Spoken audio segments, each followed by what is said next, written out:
I'm back, fuckers. Hi, Gallup. Hi, Hawk. Hi, Cray. Y'all are not ready.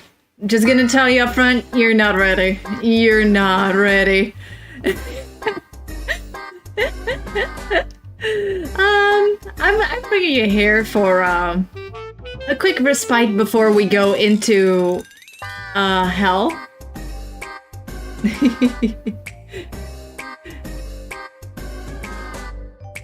If that makes sense. I'm laughing. So, before we start, I want to ask, what are y'all expecting from this? Also, I was thinking of opening up a Q&A. Just for shits and giggles. I have no idea what to ask in it for the Q&A. I just want to put up a Q&A. Fuck it, we're doing the Q&A.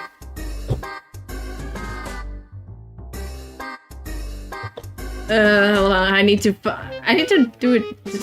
I need to set a Skibidi Rushi. Oh, just Skibidi.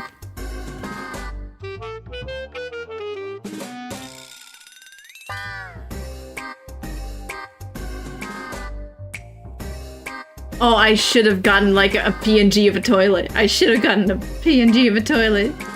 There we go.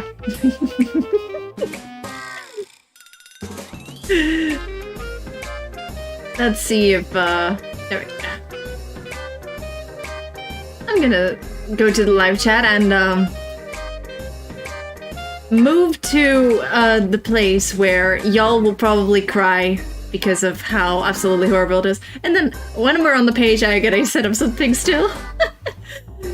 For a reason, because there's going to be some 1 hour of silence interrupted by noises playing in the background. Hopefully they do not do ads. Hopefully. Alright, let's see. Wait, put this on.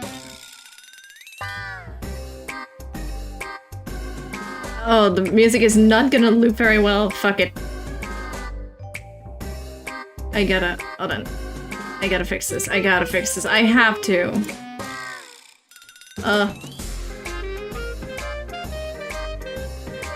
Hold on. Ah! It's not a Rushi stream without some scuff, you know. It's not. It's gonna be incredibly poggers. It's gonna be incredibly poggers, I can guarantee it.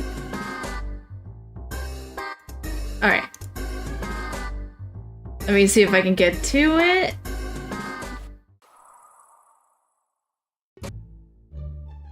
There we go. Is this cursed enough? Is this cursed enough? Is this cursed enough? Is this cursed enough for you?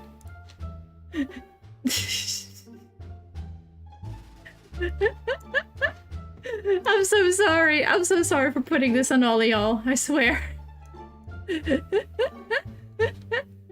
Okay, let me grab the sounds that I really want to add to this. That needs to be a little bit louder, and this one.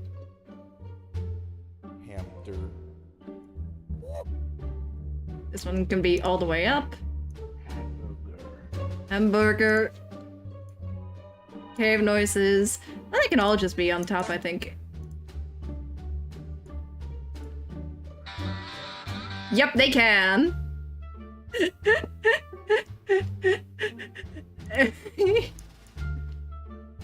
Huh?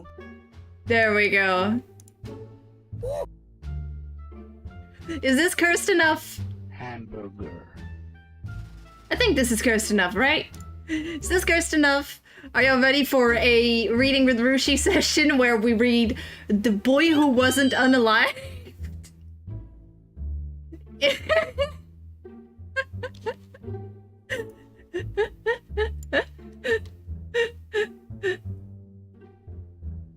Oh, I need to put Johnny Test somewhere? I can do that for you. I can do that for you. Let me just grab Johnny Test for you. Hold on. I need to have a Johnny Test somewhere. I swear. I swear up and down I need it.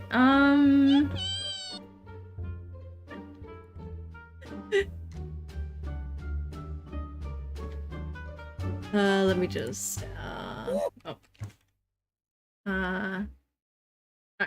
Hamburger. Johnny test PNG. I couldn't find the one that I usually use. Huh? Let me... Oh, perfect. It even has the shitty shading. Perfect. Here he is. Here he is, the boy. When you think about it, he kind of looks like me. See what y'all have done. See what y'all have done. The whip sound effect. Oh no. Sarah, this isn't your first time on the stream. You know this. You know the kind of shit that usually happens. Alright. The boy who wasn't unalived. Mr. and Mrs. Dursley of number 4 Privet Drive liked flexing that they were very basic, thank you. TBH, they were the last people you'd think would be sus, because they were all facts and no printer. Mr. Dursley was adulting at a firm called Grunnings, which made drills. Hamburger. He was a dummy thick with 3 C's, man with hardly any neck, although he had an absolute unit of a mustache. Mrs. Dursley was a total Karen with 0 chill and had hella neck, which came in very useful when she was stalking her neighbors and not minding her own. This is so cursed. I'm so sorry. The Dursley had a future insult of a son called Dudley, who they thought was the main character. The Dursleys were mostly thriving, but they also had low-key tea, which didn't pass the vibe check, and their greatest fear was to be called out and cancelled. They were girl-bossing too close to the sun and didn't think their clout could bounce back if their fam, the Potters, were revealed. MILF Lily Potter was Mrs. Dursley's sister, but Mrs. D had gone ghost. IRL. No cap. Mrs. D fronted she didn't have a sis because Lil and her deadbeat mans were straight up cringe. If the neighbors ever peeped the Potters, it'd be a big yikes. Loki, the Dursleys knew the Potters had their own crotch goblin too, but they'd never peeped. This baby was for real a solid season 2. Keep the in-laws yoked. I'm having a fucking stroke. They didn't want Dudley mixing with a gross being like that. Hamster. When Mr. and Mrs. Dursley woke up on the dull grey, fight me, the Tuesday our lore opens, the cloudy overlay didn't vibe like strange and mysterious things would be happening all over the country. Mr. Dursley hummed as he picked out his most boring tie for work, and Mrs. Dursley spilled the tea as she was trying to put a screaming Dudley into his heckin' high chair. None of them noticed a chunky, tawny owl flutter past the window. Huh? After 8:30, the chunk lord that is Mr. Dursley picked up his briefcase, pecked Mrs. Dursley on the cheek, and tried to kiss Dudley goodbye but missed, because Dudley was losing it and yeeted his cereal at the walls. Little lad, chortled Mr. Dursley as he left the house. He got into his whip and backed out into the driveway of their basic as fuck house. It was on that one edge of the street that you feel like you could accidentally hit the elbow of your car on that he noticed something sus. A cat popping off and reading a map. For a sec, Mr. Dursley didn't realize what he'd seen. Then he jerked his head around to look again. There was a chonking tabby cat on the corner of Privet Drive, but there wasn't a map in sight. What could he be thinking of? He must have accidentally picked up one of Mrs. Dursley's edibles that morning. Mr. Dursley blinked and stared at the chonking cat. It stared back. As Mr. Dursley drove around the corner and up the road, he watched the chunkers in his mirror. It was now reading the sign that said Privet Drive. No, looking at the sign. Cats couldn't read maps or sign. Period. Mr. Dursley gave himself a little shake and put the chunkers out of his thinking organ. Hamster. As he drove towards the town, he had no donks, head empty, except for some drills he had to sell. Let's get this loaf, he thought. But on the edge of town, drills were yeeted out of his mind by something else. As he sat in the morning traffic jam starter pack, he couldn't help noticing that there seemed to be a lot of not very shady at all people about. People in cloaks, no cap. Mr. Dursley couldn't bear people who dressed in chuggy clothes, the getup you saw on young people. He supposed this was some stupid new fashion. He drummed his fingers on the steering wheel and his eyes fell on the huddle of these weirdos standing quite close by. They were whispering excitedly together. Mr. Dursley was enraged to see what a couple of them weren't young at all. Why, that man had to be a boomer and wearing an emerald green cloak. The audacity of him! But then it struck Mr. Dursley that this was probably some silly stunt. 8 TikTok props. These people were obviously collecting for something. Yes, that would be it.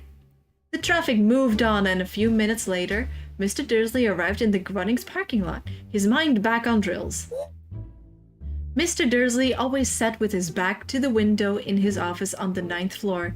If he hadn't, he might have found it harder to concentrate on drills that morning. He didn't see the owls popping off in broad daylight, though people down in the street did. Huh? They pointed and gazed to see as owl after owl sped overhead. Most of them had never seen an owl, even at nighttime. Mr. Dursley, however, had a perfectly normal owl-free morning. He had no chill and yelled at 5 different people. He made several important telephone calls and shouted a bit more. He was in a very good mood until lunchtime. Then he thought he'd stretch his legs and walk across the road to buy himself a bun from the bakery. He'd forgotten all about the people in cloaks until he passed a group of them next to the Starbucks. He took a big look at them with unhappy as he passed. Huh? Oh god, they actually did the mods! They actually did the mods! No! No! Yippee! No mods! He didn't know why, but they seemed kinda sus. This bunch were whispering excitedly too, and he couldn't see a single GoFundMe donation tin. It was on his way back then, clutching a large donut in a bag, that he caught a few words of what they were saying. The Potters, that's right, that's what I heard. Bet their boy, Harry. Mr. Dursley felt like he'd been ratioed IRL. He looked back at the whisperers and wondered if he should at them, but thought better of it. Even a girl boss has his weak moments. And anyway, there were plenty of people called Potter with moods called Harry.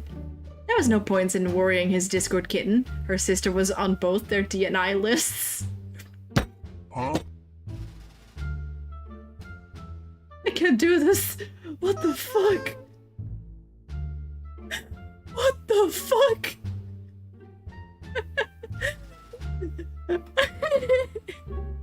Can you tell I did not proofread this? I did not proofread this.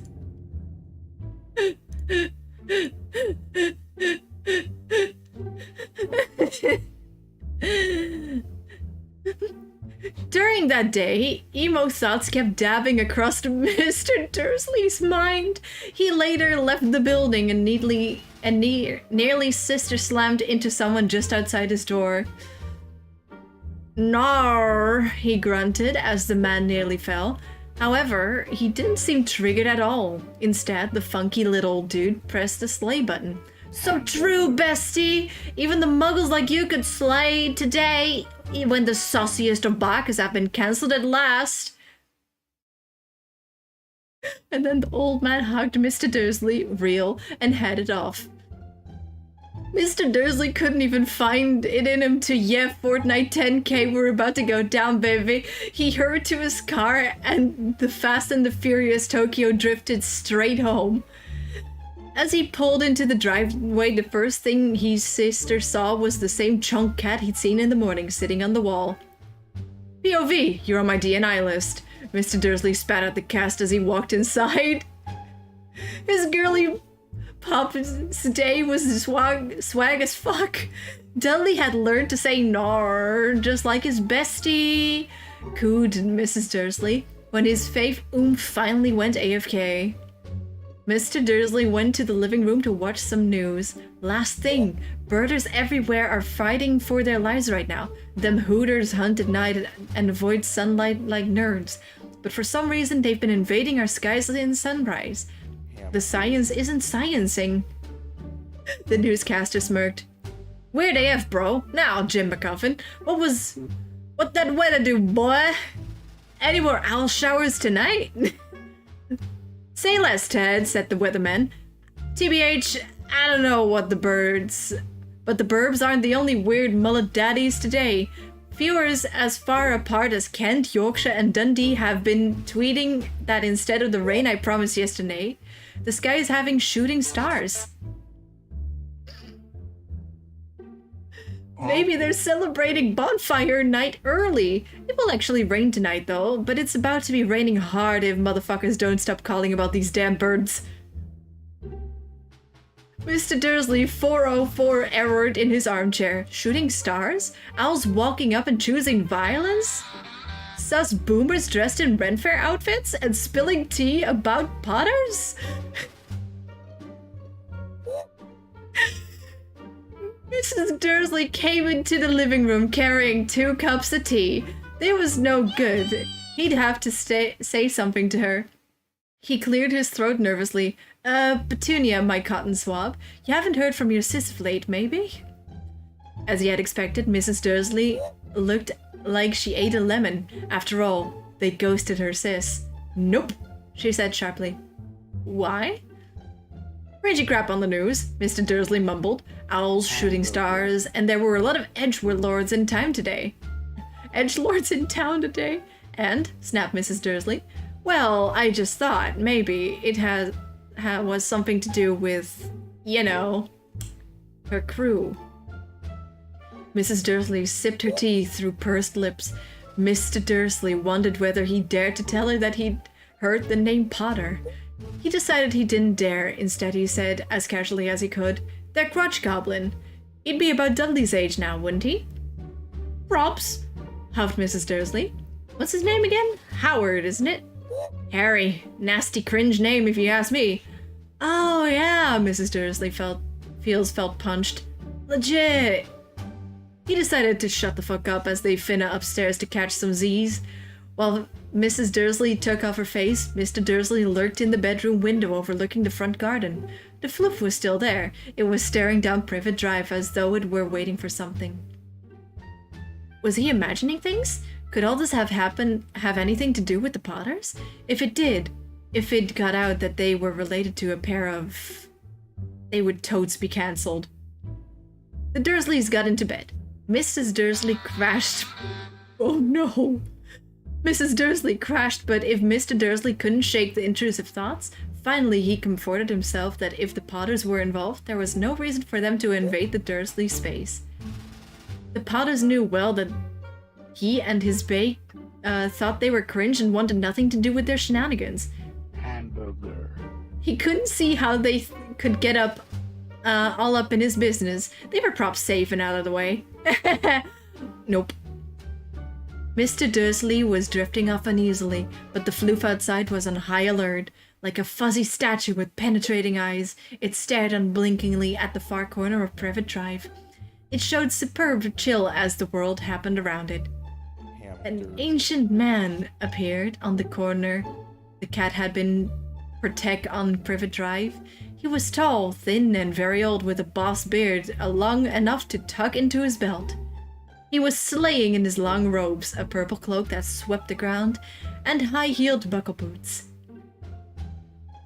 His blue eyes were bright and sparkling behind halfling spectacles, and his honker was long and crooked as though he had been punched in the face before. This ya boy, Albus Dumbledore.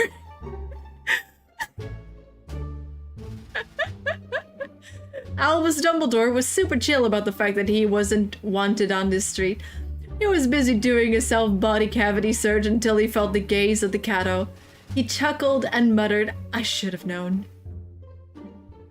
He found his query, a silver cigarette lighter, flicked it open and clicked it. R.I.P. the nearest street lamp. Your boy got click happy and plunged the street into darkness. Now the nosy Nancy neighbors could see nothing on the block. The old man waltzed down the street to chill with the cat. Sup, Prof. McGonagall? He turned to smile at the tabby, who was now a human with the air of a CEO, serious businesswoman. She'd be wearing square glasses, exact the shape of the markings on the cat. Her look was on fleek with an emerald green cloak and black hair in a tight bun. How'd you know it was me? She asked. Prof, cats don't look like they blanket. Rickwell's ain't comfy. Well, you know, party. There are like a dozen dank bangers. I passed getting here. Prof McGonagall sniffed angrily. Ah, yes, everyone's celebrating, alright. High-key muggles noticed. It was on their idiot box, flock of burbs, shooting stars, muggles of eyes, shooting stars down in Kent. Bet that was on Daedalus Diggle, smooth brain.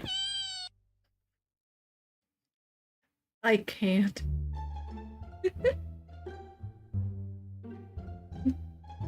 Oh, I gotta catch my breath. I'm going insane. You can't blame them, Dumbledore cooed. This bull has been like 2020 for 11 years. Bet, said Prof. McGee irritably. But that's no reason to lose our chill. People be like derp, strutting like peacocks in broad daylight, not even dressed in muggle swag, sipping tea. No! Stop the fucking ads! Which one's the ad? Fuck that fucking ad. God damn it! The fucking ads! She threw a sharp sideways glance at Dumbledore here, as though hoping he was going to tell her something. But he didn't, so she went on. A fine thing it would be if, on the very day you know who kicked rocks, the muggles found out about us all. Did we really take a W? Bet, said Dumbledore. We have so much to be thankful for. Want a lemon drop? What the fuck? A lemon drop. Muggle candy that is dank. Nope. Prof. McGee initiated ice cream mode. Even if you know who has stepped off.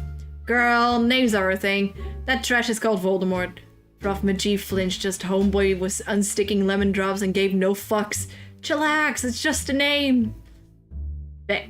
Prof. McGee was exasperated but eyeing Dumbledore like a snack. But you're the only one who could make Voldemort salty. Flattery will get you everywhere. Voldemort did have moves, though. Dumbledore said calmly. For real you do, too. But you don't flex. You make me blush. Prof. McGee shot Dumbledore a sharp look and said, the burbs are nothing next to this tea they be sipping. Legit, what they say has me shook. Prof. McGee had obviously got the tea she was most hyped to spill. The reason she had been vibing on a cold, hard day was a hold card wall all day, for neither as a fluff nor as a woman had she looked as high-key invested as she did now. It was obvious that whatever everyone was saying, she wasn't gonna buy it until Dumbledore told her there was no cap. Homeboy, however, was choosing another lemon drop and didn't answer. What they're saying, she pressed on, is that last night Voldemort spawned in Godric's Hollow. He went to find the Potters and that he unalived Lily and James Potter. Dumbledore saddened.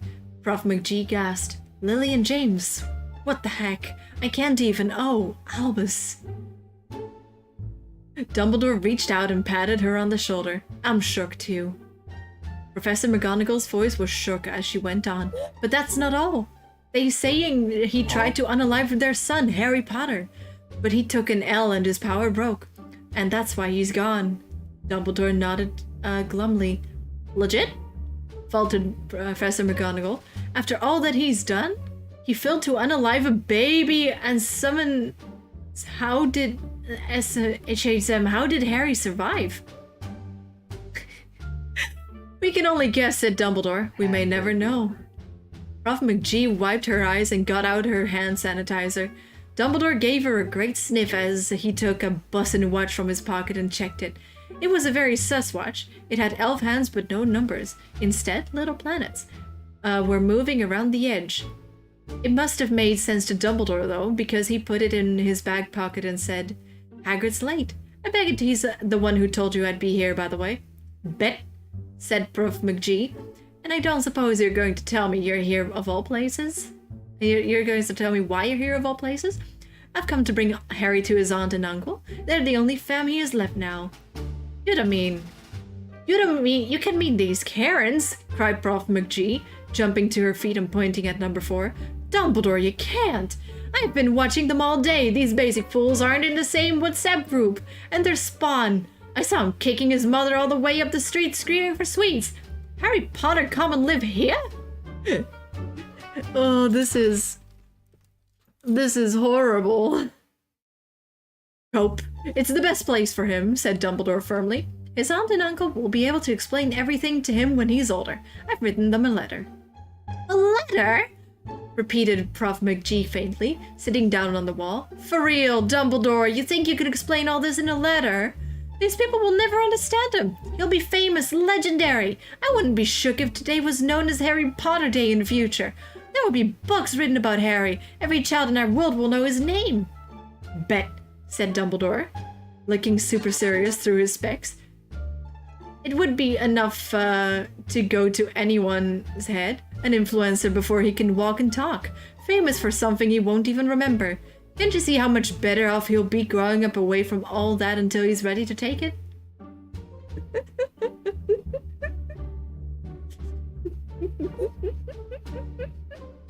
I swear to God, this is driving me insane. Prof. McGee made fish faces like she was going to say something, but thought better. She composed herself and said, Bet, I know, right? But how is the boy getting here, Dumbledore? She eyed his cloak suddenly as though she thought he was transporting the Babbin. Hagrid's bringing him. God damn it, stop with the Yahtzee, stupid bitch! Come here. I have to turn that off. Comrades! Hagrid's bringing in. You think in big brain to trust Hagrid with something as important as this? I would trust Hagrid with my life, said Dumbledore. His heart is goad, said Prof. McGee grudgingly. But you can pretend he's not an airhead. He does tend to... What was that? A vroom vroom sound broke the silence around them. It grew steadily louder as they looked up and down the street for some sign of the headlight. It swelled to a roar and they both looked up at the sky. A huge motorcycle fell out of the air and landed on the road in front of them.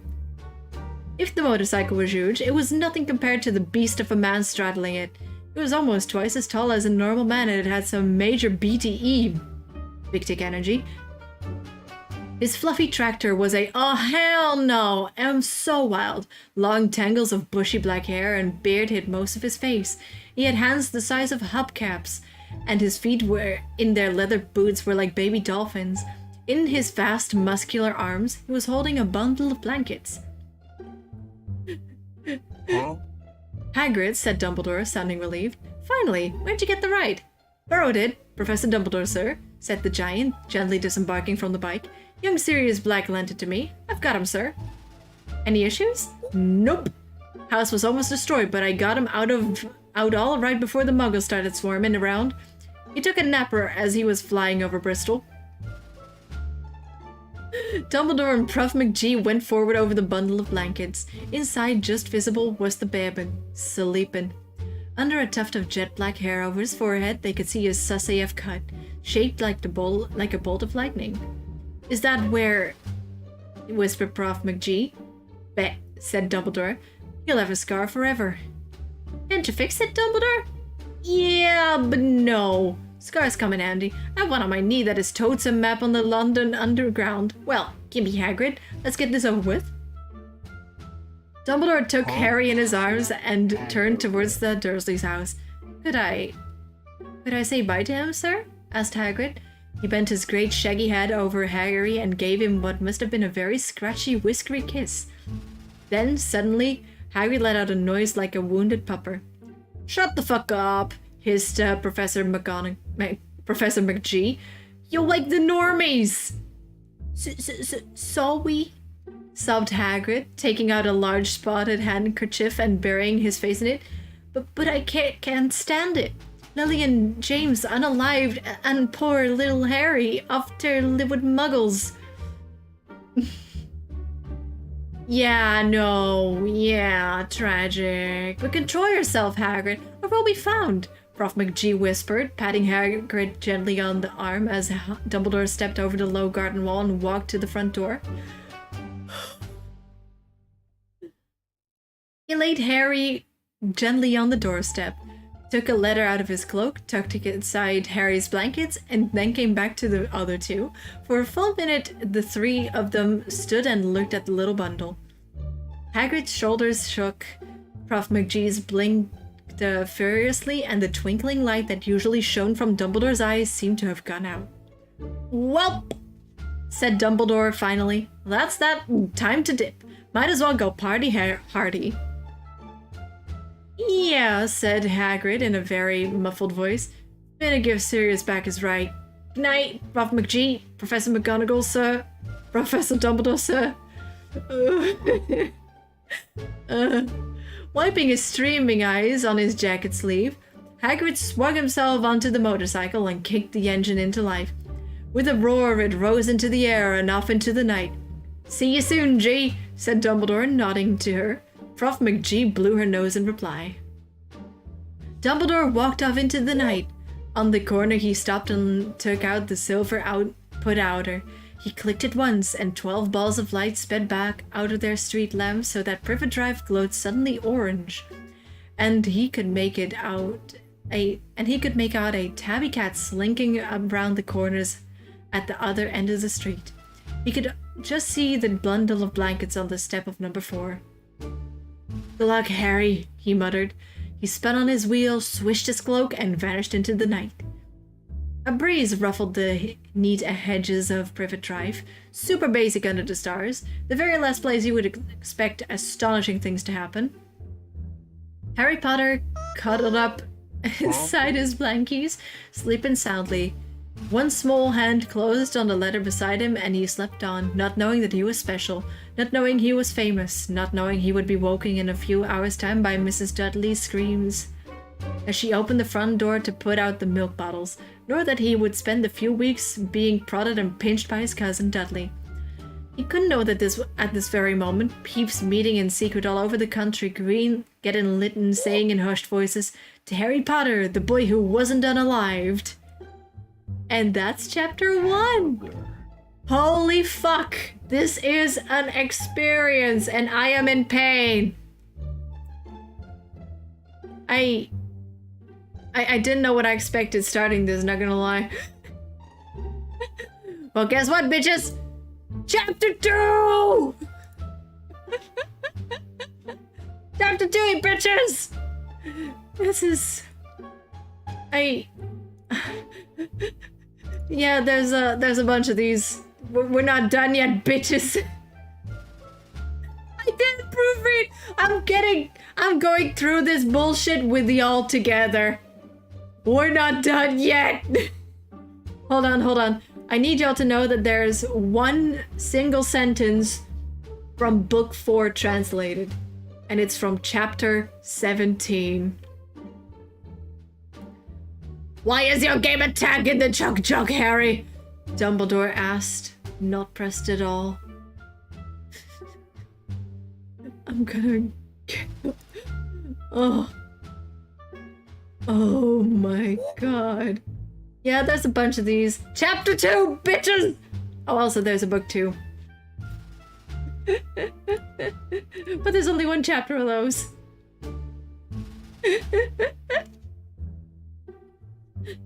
This is utterly cursed, and I'm so sorry.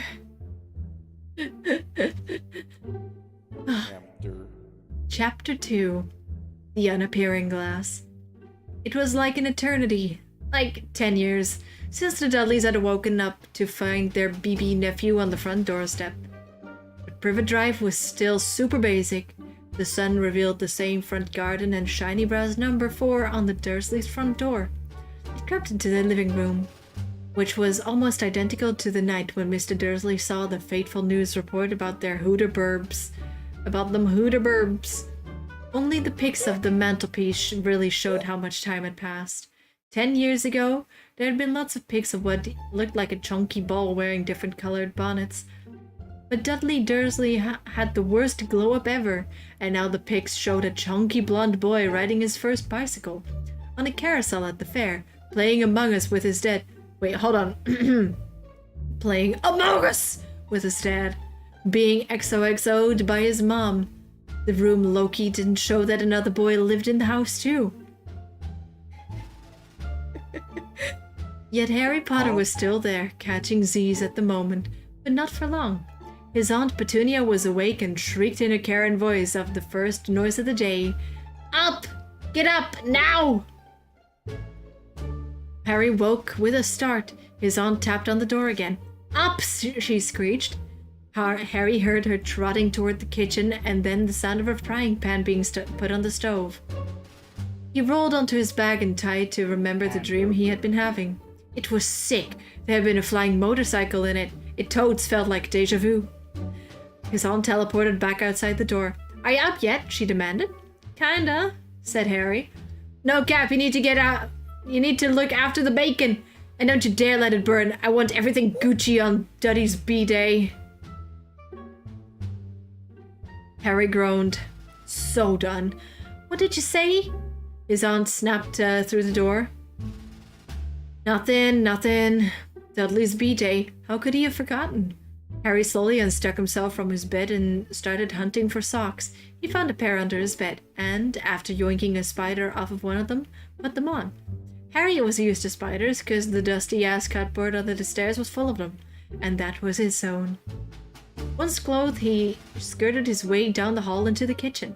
The table was small beneath all Dudley's B-Day gifts. It looked as though Dudley had gotten the new Chromebook he wanted, not to mention the second television and the racing bike. Harry was confusion as to why Dudley wanted a racing bike, as Dudley was a big heckin' chunker and hated games, unless, of course, it involved throwing hands. Dudley's fave punching bag was Harry. But he couldn't often catch him. Harry didn't look it, but he was speedy AF. Hold on, I need a sip, holy fuck.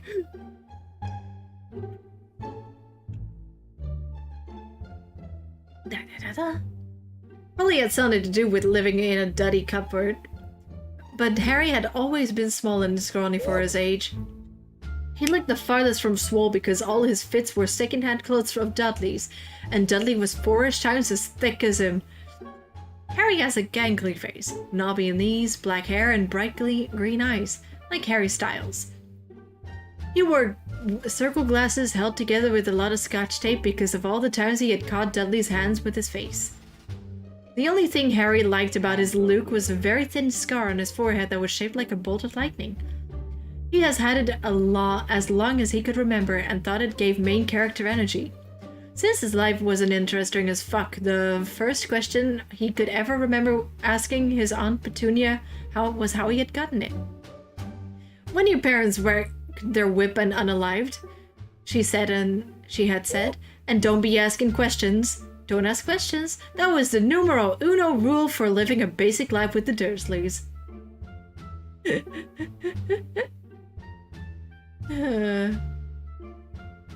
Uncle Vernon vented in the kitchen as Harry was flipping the bacon.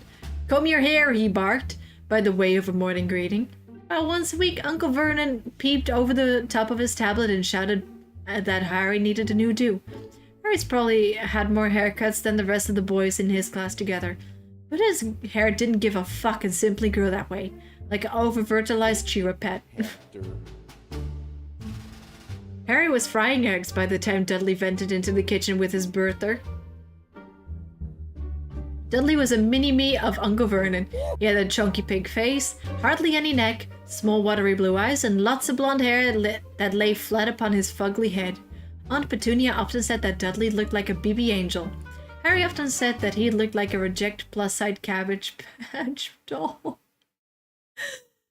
Harry put the feast on eggs and bacon on the table, which was a super hexagon hard because there wasn't much room. Dudley, meanwhile, was counting his presents. His privileged face fell. 36, he mathed, looking up at his mother and father. That's 2 less than last year. Oh god. Bay, you haven't counted Auntie Marge's present. Coppa, look, it's here under this big one from Mummy and Daddy. Alright, 37 then, said Dudley, color changing to bright red. Harry, who was catching vibes of a huge Dudley bitch fit coming on, began chugging down his bacon as fast as possible in case Dudley heated the table over. Huh? Aunt Petunia saw the red flags, too, because she said quickly, and we'll cop you another 2 presents while we're chilling today. How's that, cutie? 2 more gifts, is that aight? Dudley strained as the wheels turned his head, ever so slowly. So I'll have 39 home slice, said Aunt Petunia. Oh. Dudley flopped down in the chair and grabbed the nearest present. Aight then. Uncle Vernon chuckled. Lol, little dude just wants to get his dough's worth, just like his pop. That's my boy, Dudley. He ruffled Dudley's hair. At that moment, the telephone went brrrr, and Aunt Petunia went to answer it while Harry and Uncle Vernon watched Dudley unwrap the racing bike. A video camera, a drone, 16 new computer games, and a Blu-ray player. He was ripping the paper off a gold wristwatch when Aunt Petunia came back from the telephone looking like somebody peed in her cornflakes. Shitty news, Vernon, she said. Miss Fig's clumsy ass broken her leg. She can't take him. She jerked her head in Harry's direction. Dudley's mouth fell open in horror, but Harry's heart did a ziggy. Every year on Dudley's B-Day, his parentals took him and a homeboy out for the day. To Toad's awesome adventure parks, bougie restaurants, or the dope movies. Every year, Harry was left behind with Mrs. F, a crazy old bat who lived 2 streets away. Harry hated it there. The whole house had a butt breath smell of cabbage, and Miss F made him look at pics of all the kiddies she'd ever hosted. Now what? Said Aunt Petunia, looking furiously at Harry as though he had schemed the whole thing. Harry knew he ought to give a shit that Mrs. F's leg was broke, but he couldn't easily when he reminded himself that it would be a whole last year before he had to look at Tibble, Snowy, Mr. Paws, and Tufty again. You can hit up Marge, Uncle Vernon suggested. You're kidding, right? She hates the boy. The Dursleys often spoke about Harry like this, as though he wasn't there, or rather, as though he was something cringe that couldn't understand them, like a slug. What about what's-a-face, your homie, Yvonne? On vacay in Mallorca, snapped Aunt Petunia. You could just dip and leave me here, Harry put in hopefully. He'd be able to watch what he wanted on Netflix for a change and maybe even troll the forums on Dudley's Chromebook. Aunt Petunia looked as though he'd just swallowed a whole bag of sour Skittles. And come back to find the house in ruins, she bitched. I won't fuck up the house, said Harry, but they were boycotting him. I guess we could take him to the zoo, said Aunt Petunia slowly, and lock him in the car. That's my new whip, he ain't gonna chill in it alone. Dudley began to wail. In fact, he wasn't really crying. It had been literally forever since he had felt in real-life emotions. But he knew if he screwed up his face and made unhappy noises, his birth givers would give him anything he wanted. Dinny Duddy Dums, don't cry. Mummy wouldn't let him unbomb your bomb diggity day. She cried, flinging her arms around him. I don't want him to come. Dudley gasped for air between huge pretend sobs. He always spoils everything. He shot Harry a nasty grin through the gap in his mother's arms. Just then, the ding-dong rang. Ah, for fuck's sake, they're here, said Aunt Petunia frantically, and a sec later, Dudley's BFF, Piers Polkiss, walked in with his mom. Piers was a scrawny boy with a face like a rat. He was usually the one who held people's arms behind their back while Dudley cashed them outside. Dudley stopped bullshitting, crying at once. Half an hour after, Harry, who couldn't believe his luck, was sitting in the back of the Dursley's car with Piers and Dudley, on the way to the zoo for the first time in his life. His aunt and uncle had been able to big brain anything else to do with him, but before they'd left, Uncle Vernon had snatched Harry aside. I'm warning you, he had said, putting his large purple face all up in Harry's grill. I'm warning you now, boy. Any sus business, anything at all, and you'll be in that cupboard from now until Christmas. I'm not gonna do anything, bro, said Harry. Legit. But Uncle Vernon wasn't about to be bamboozled and didn't believe him. No one ever did. problem was, weird shit often happened around Harry, and it was no good telling the Dursleys he had dead-ass didn't do things. Once, Aunt Petunia, tired of AF of Harry coming back from Great Cliffs looking as though he hadn't been there at all, had taken a pair of kitchen scissors and cut his hair so short that he was almost a full cue ball, except for his bangs, which she left to hide that cringe disfigurement. Dude had Lamo and Harry, who spent a sleepless night imagining school the next day. Way had already razzed for his lack of style. Next morning, albeit, he had gotten up to find his due exactly as it had been before. Aunt Petunia had sheared it off. He had been given a week in his cupboard for this, even though he had tried to explain that he didn't fucking know how it had grown back so quickly. Not cool. Oh, my voice. Oh! This is horrible. A PNG of Fletcher from Whiplash? A bald, angry J.K. Simmons? Hold on, I need another sip. Oh, my throat. I'm dying. I'm dying. Hamburger.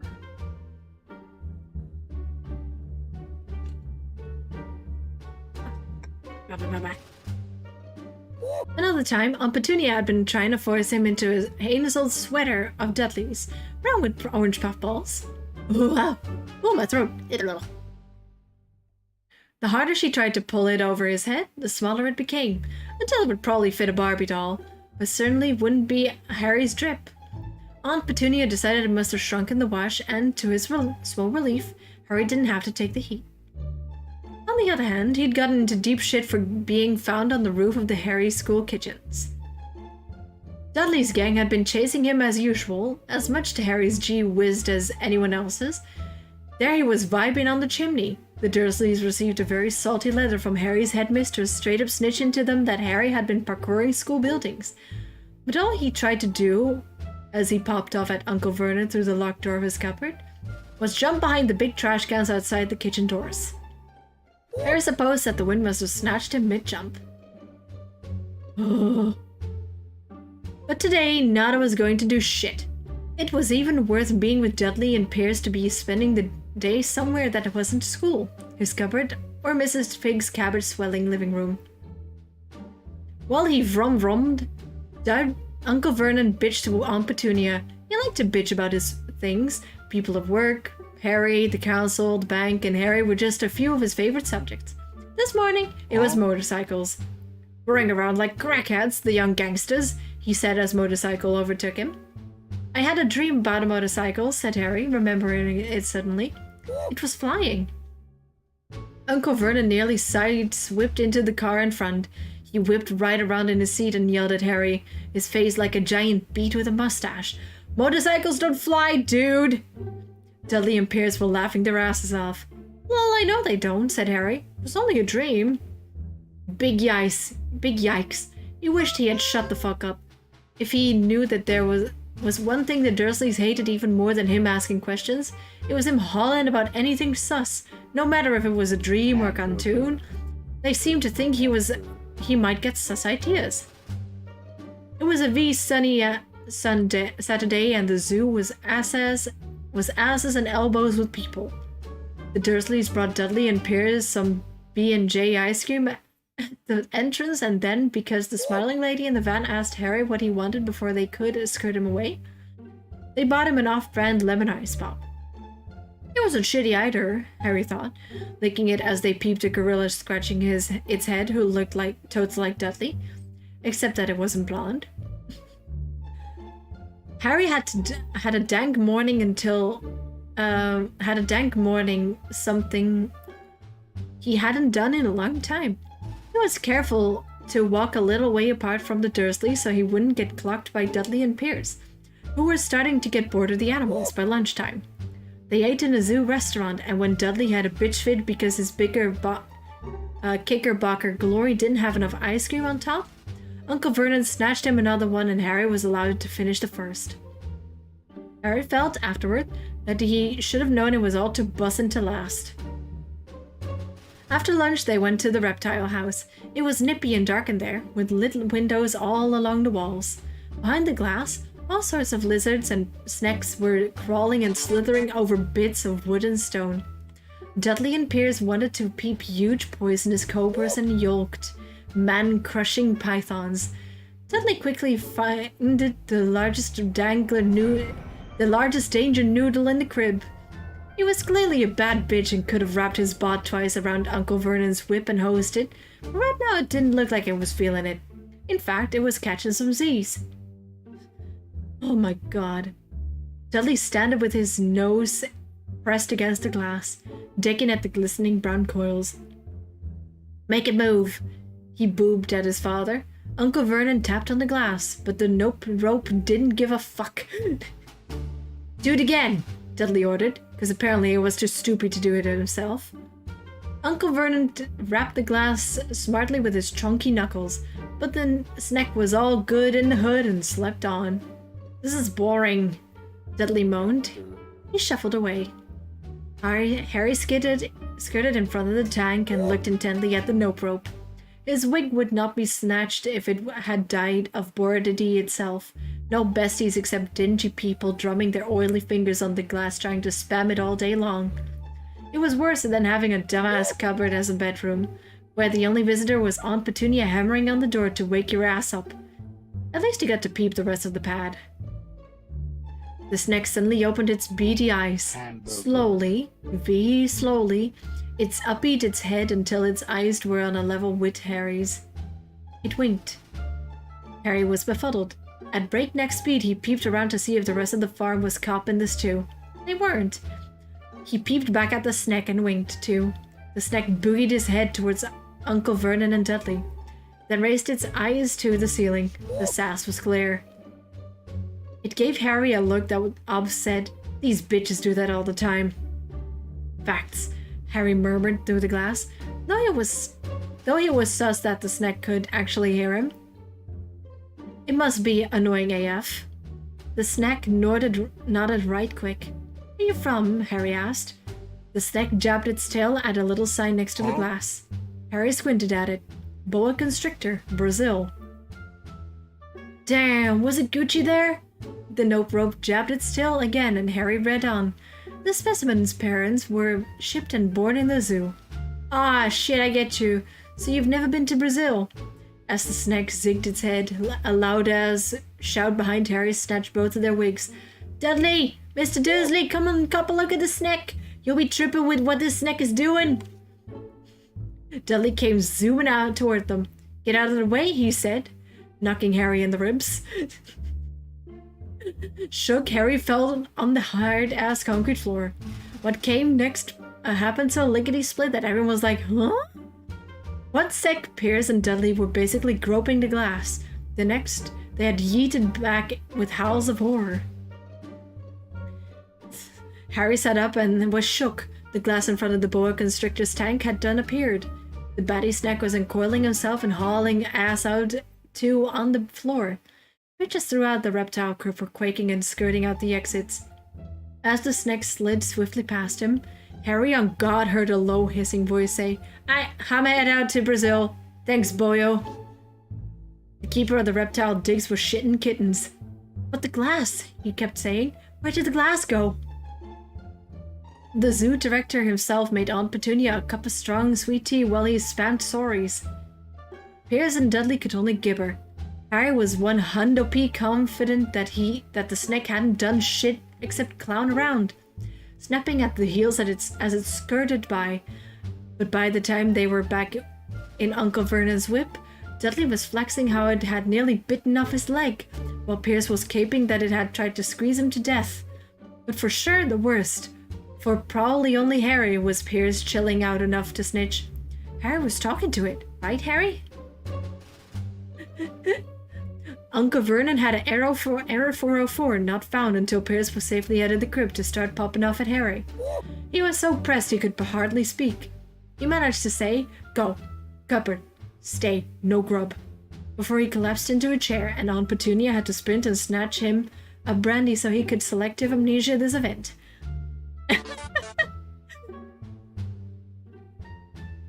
Harry lay in his emo cupboard forever. Manifesting he had a watch.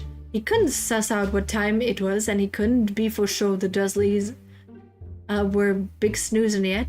Until they were, he wasn't gonna put his eye on the line to snatch some food from the kitchen. He'd been thug lifting with the Dursleys almost 10 years. 10 trash-ass years. As long as he could remember, ever since he'd been a BB and his parentals had unalived in a car crash, he had no memories of being in the whip. Sometimes, he big-brained up a sus reality. A flashy flash of green and a burning pain on his forehead.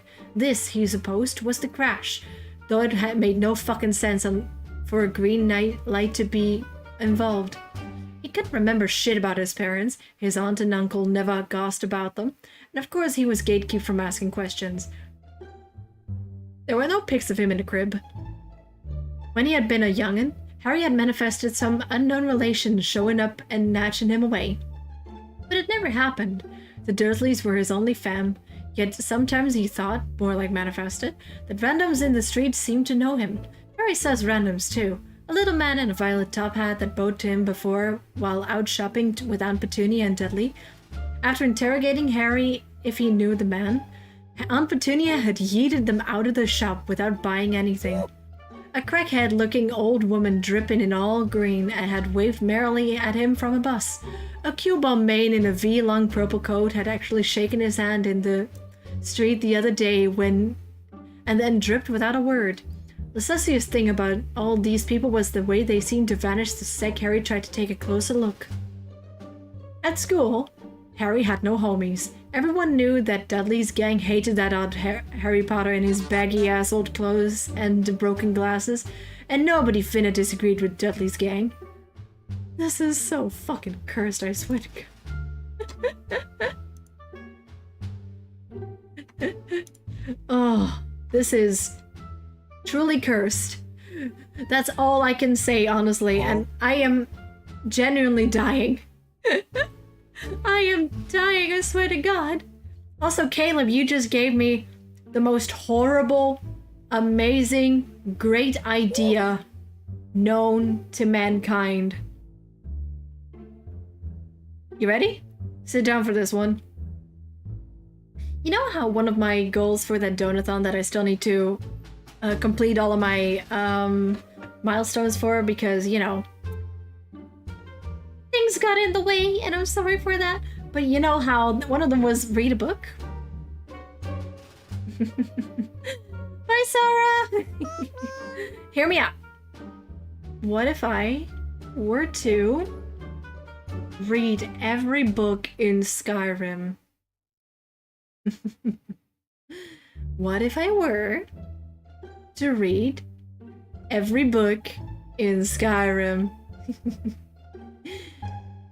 Huh? You know what? Fuck it. That's the idea now. And that includes the lusty Argonian maid, unfortunately. Oh, it's cursed. You know what? I will do that. But for now, I am quite literally dying. Like, no cap. Oh god, I'm starting. Now I'm starting to talk like that. Hold on, let me... There we go. Oh. My throat is dying. I should have... Oh. I need to hydrate more. I need to hydrate more. That's on me.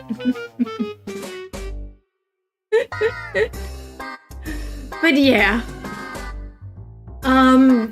I am literally dying. I want to read the rest of the Gen Z Harry Potter because this shit is, cursed as fuck.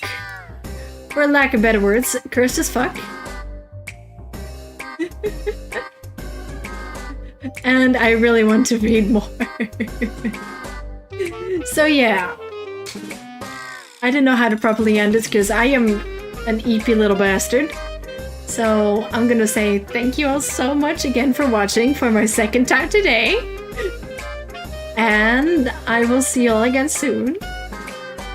I'm gonna see if I can work on some stuff in the background. There's also something very big happening soon. Well, I don't know when soon is, but y'all aren't ready. Y'all aren't ready. I can guarantee you that much. It includes... what is a good hint?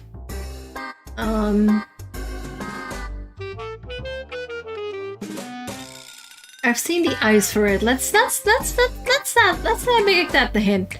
But yeah. I've seen the eyes for it. Everything else is still a surprise. Alright. And with that, I'm going to say goodbye and work on stuff in the background. And with that, bye-bye!